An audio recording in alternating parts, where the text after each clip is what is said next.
This session is called Missional Discipleship. Talking a lot about living on mission and being missional Christians, but we also must remember that the ultimate goal is to become like Jesus and to live like Jesus. Okay, there's a growing and maturing that's expected in the discipleship process of making disciples who mature to make more disciples. So again, what do we learn from Jesus? What did his discipleship look like of his disciples? What's he expect from us in our small groups and our churches? So what do I mean by missional discipleship? Okay, couple important things. Okay, one, again, the process is a supernatural process. It's not something we ultimately control.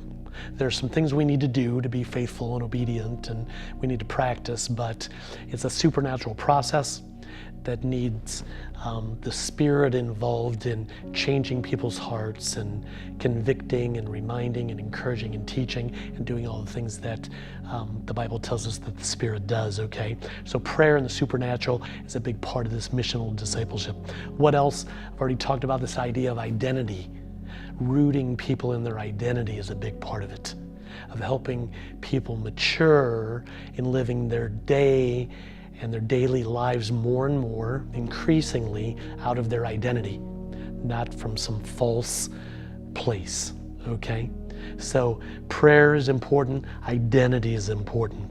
Community, I already talked about the importance of us being part of a family, okay? Discipleship is not a one-on-one thing. We don't see that with Jesus, we don't see that really in the New Testament. Discipleship, healthy discipleship, is meant to be a community project.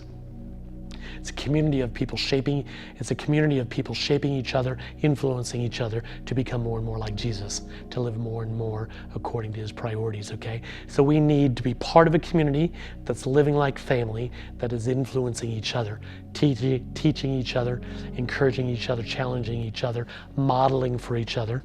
That's the next big point I wanted to highlight, is that so much of discipleship is not taught but caught.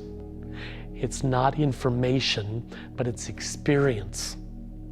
We need to see what it looks like to love people and serve people and sacrifice for people and speak truth to people and encourage people and extend grace to people and forgive people. It needs to be modeled in a community, but then also needs to be experienced.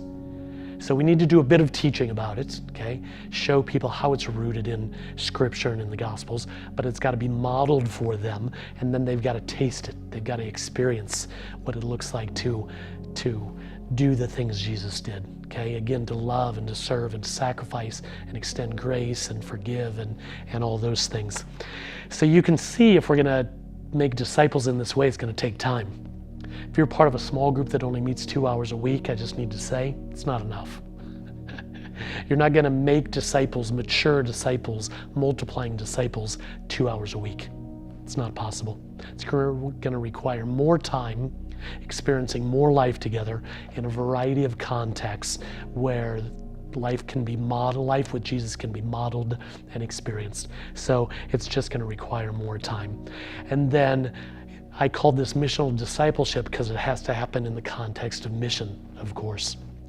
It's got to be out as we're loving lost people and serving lost people and getting to know people that are hard to love, honestly, that are different than us, believe different things, live different ways. It's in those contexts that we learn so much.